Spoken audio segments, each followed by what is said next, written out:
हम अपने मन में आने वाले गंदे विचारों को रोकने की कोशिश करते हैं, पर जितना हम रोकते हैं उतने ये विचार हमारे अंदर प्रवेश करते जाते हैं। आप जिस चीज से जितना दूर भागोगे उतनी ही वह चीज आपके पास आएगी। इसीलिए उस चीज से भागो मत, बल्कि उस पर संतुलन कायम रखो। एक बार एक युवक गौतम बुद्ध के पास आया और गौतम बुद्ध से बोला, हे बुद्ध, मेरे मन में इतने गंदे विचार क्यों आते हैं? मैं नहीं चाहता कि मेरे मन में गंदे विचार आएं, पर मेरे मन में हमेशा काम वासना के विचार चलते रहते हैं और मैं इनके बारे में सोच सोच कर बहुत परेशान हूँ। मेरी ऊर्जा और समय ये सब सोचने में ही नष्ट हो जाते हैं और ये सब विचारों की वजह से मैं कभी कभी शांत नहीं रह पाता और मैं हमेशा ही स्त्रियों को देखकर मोहित हो जाता हूँ, अपने आप को रोक ही नहीं पाता। बुद्ध मुस्कुराए और उन्होंने उस युवक से पूछा, क्या तुम्हें पता है कि यह काम वासना होती क्या है?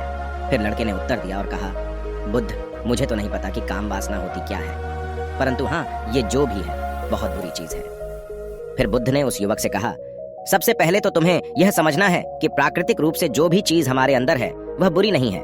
हमारे जीवन में उसकी कुछ न कुछ जरूरत होती है।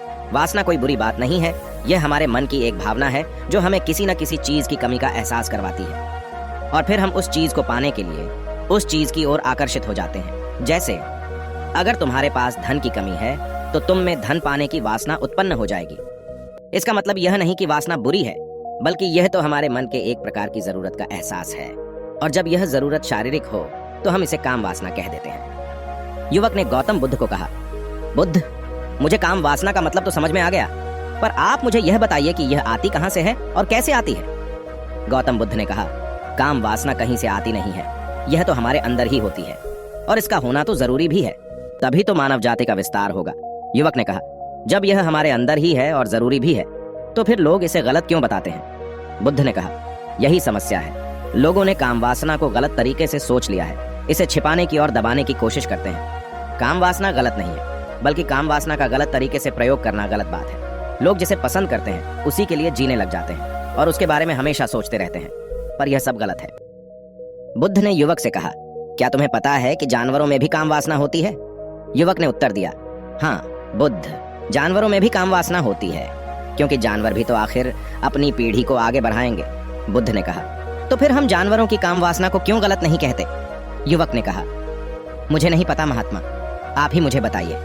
गौतम बुद्ध ने कहा, जानवर अपनी काम वासना का प्रयोग आनंद प्राप्ति के लिए नहीं करते, वह तो सिर्फ संतान उत्पन्न करने के लिए काम वासना का उपयोग करते हैं। जानवरों को प्रकृति ने इतनी समझ नहीं दी कि वह काम वासना को अपने सुख का आधार बना सके, जबकि मनुष्य अपनी समझ के बलबूते पर प्रकृति में पाई जाने वाली प्रत्येक वस्तु को अपने सुख के लिए अपने प्रयोग करता है। हम इंसानों ने ही काम वासना को अपने सुख का साधन बना लिया है, जबकि प्रकृति ने तो हमें अपने वंश को आगे बढ़ाने के लिए दिया था, लेकिन इंसानों ने इसे अपने जीवन का परम लक्ष्य बना रखा है और इस तरह से काम वासना का बेलगाम हो जाना गलत है। युवक ने बुद्ध से पूछा, महात्मा जी, ये काम वासना हम पर हावी क्यों होती है? क्यों यह बेलगाम हो जाती है? तब गौतम बुद्ध ने कहा, सुनो, अब जो मैं तुम्हें बताऊंगा उसे तुम ध्यान पूर्वक सुनना।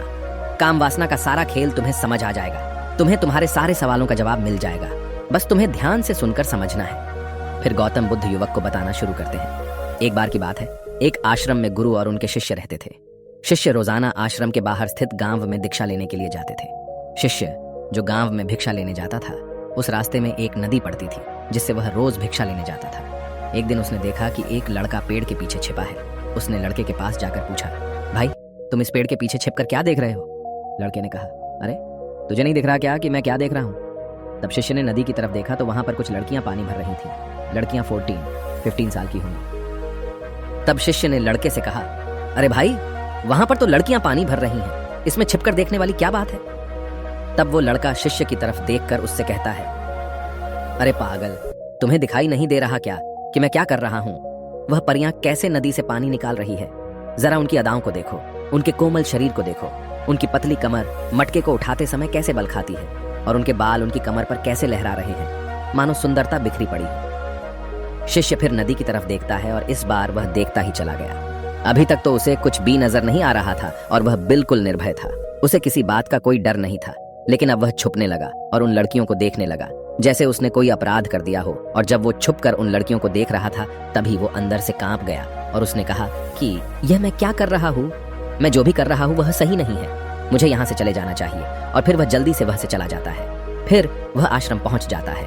आश्रम जाकर वह अपने कार्यों में लग गया, लेकिन जो अभी वह देख कर आया था वही उसकी आंखों के सामने बार बार आ रहा था। उसके मन में वही दृश्य चल रहा था। उसका मन वही सब कुछ देखने के लिए ललचा रहा था। उसका किसी भी काम में मन नहीं लग रहा था। सुबह होते ही वह रोज भिक्षा के लिए आश्रम से जल्दी निकल जाता और नदी के पास वाले पेड़ के पास जाता, जहां वह लड़का पहले से मौजूद रहता था। उसके साथ मिलकर लड़कियों को छुप कर देखता था। अब वह रोज ऐसा करने लग गया। उसका मन अब किसी भी काम में नहीं लगता था। वह हमेशा किसी न किसी प्रकार के विचारों में उलझा रहता था। वह आश्रम के कार्यों को भी ठीक ढंग से नहीं कर पा रहा था। न वह ठीक से सो पाता था और न ठीक से खाना खा पाता था।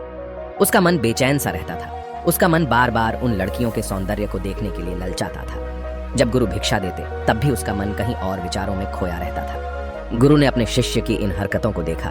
तब एक दिन गुरु ने शिष्य को अपने पास बुलाया और कहा, आज से मैं भी तुम्हारे साथ भिक्षा मांगने चलूंगा। तुम और मैं साथ साथ भिक्षा मांगने चलेंगे। तभी शिष्य ने गुरु को मना करते हुए बोला, नहीं गुरुदेव, आप परेशान क्यों हो रहे हो? मैं अकेले ही ठीक से भिक्षा मांग सकता हूँ। गुरु ने शिष्य से कहा, ठीक है, तुम अकेले ही भिक्षा मांगने जाओ। इसके बाद शिष्य भिक्षा मांगने निकल गया। शिष्य के जाने के बाद गुरु भी आश्रम से निकल गए और शिष्य का पीछा करने लगे कि वह कहाँ जाता है, किससे मिलता है।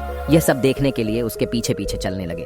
थोड़ी दूर जाने के बाद गुरु ने देखा कि उनका शिष्य एक लड़के के साथ एक पेड़ के पीछे अपराधी की तरह छिपा हुआ है और छिपकर कुछ देख रहा है। गुरु भी अपने शिष्य के पीछे जाकर खड़े हो गए, यह देखने के लिए कि आखिर उनका शिष्य क्या देख रहा है जिसके लिए वह पेड़ के पीछे अपराधियों की तरह छिपा पड़ा है। गुरु ने देखा कि उनका शिष्य पेड़ के पीछे छिपकर लड़कियों को देख रहा है जो नदी से पानी भर रही है। तभी गुरु ने शिष्य से कहा, क्या तुम लड़कियों से भी भिक्षा लोगे?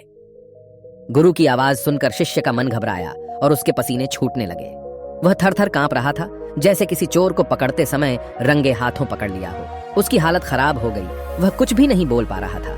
वह लड़का जो शिष्य के साथ था वहां से भाग गया, जिससे शिष्य और भी घबरा गया था। उसके मुंह से कुछ टूटे फूटे शब्द ही निकल रहे थे। वह अपने गुरु से भी नजर मिलाने का साहस नहीं कर पा रहा था। गुरु ने शिष्य की ओर देखा और कहा, मेरा शिष्य तो निर्भय है, उसे तो किसी भी चीज का डर नहीं है, लेकिन ये क्या, तुम तो डर के मारे कांप रहे हो। शिष्य ने गुरु से कहा, मुझे माफ कर दो, इसमें मेरा कोई दोष नहीं है। उस लड़के ने मुझे बहका दिया था, लेकिन मैं आपसे वादा करता हूँ कि आज के बाद मैं कभी दोबारा ऐसा नहीं करूंगा। मुझे माफ कर दो। गुरुदेव ने कहा कि कोई बात नहीं, पर इस बात का तुम ध्यान रखो कि हम जैसी संगति करते हैं वैसा ही फल हमें प्राप्त होता है। हम जैसे संगति करते हैं उनके विचार हमारे अंदर प्रवेश करते हैं। इसीलिए अच्छी संगति करो ताकि तुम्हारे अंदर अच्छे विचार प्रवेश करें।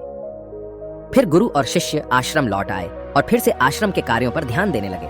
उसने उस रास्ते को छोड़ दिया और दूसरे रास्ते से जाने लगा। वह अपने काम को ध्यान से करता था, लेकिन धीरे धीरे उसके अंदर क्रोध उत्पन्न हो गया और फिर वह दूसरे शिष्यों पर क्रोध करने लगा और बेचैन हो गया। अब वह सही समय पर भोजन भी नहीं करता था। वह भोजन भी बहुत कम खाता था। एक रात गुरु शिष्य के पास आए और उससे बोले कि तुमने मुझसे वादा किया था कि तुम अपना मन नियंत्रण में रखोगे। अब तक तुमने कितनी बार अपना वादा तोड़ दिया? यह सुनकर शिष्य अपने गुरु के चरणों में गिर गया और रोने लगा। रोते रोते ही उसने गुरु से कहा कि गुरुदेव, मैं कहीं बार अपना वादा तोड़ चुका हूँ, फिर वादा कर लेता हूँ, लेकिन हर बार मैं वादा तोड़ देता हूँ। मेरा मन मेरे नियंत्रण में है ही नहीं।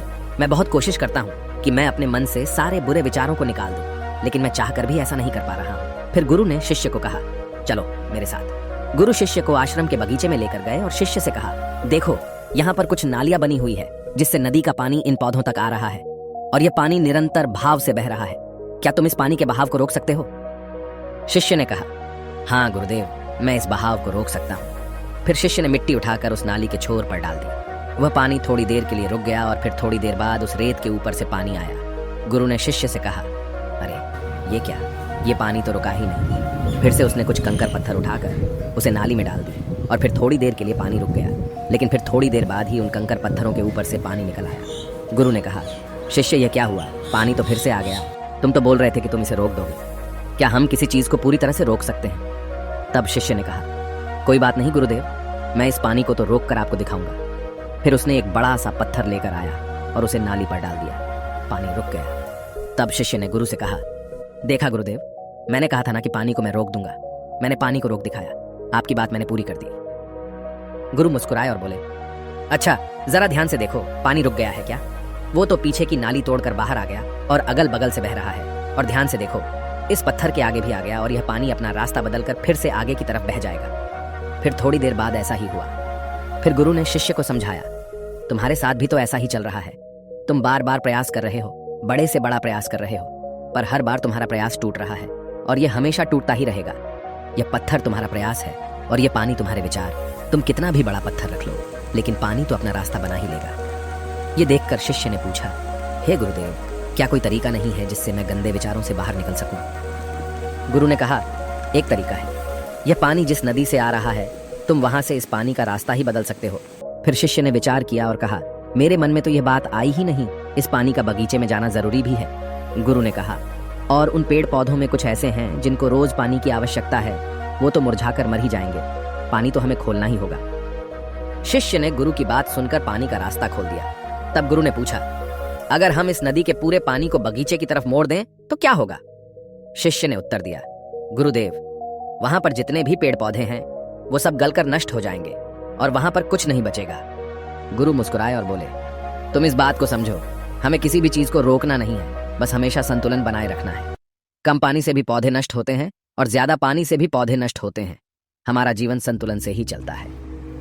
गुरु ने शिष्य से कहा, अगर मैं तुम्हें कुछ कहूं कि तुम आम के बारे में मत सोचो, तो तुम्हारे मन में सबसे पहले किसका चित्र आएगा? शिष्य ने बोला, गुरुदेव, मेरे मन में तो पहला चित्र आम का ही आएगा। गुरु ने कहा, जब हम गंदे विचारों को जबरदस्ती रोकने का प्रयास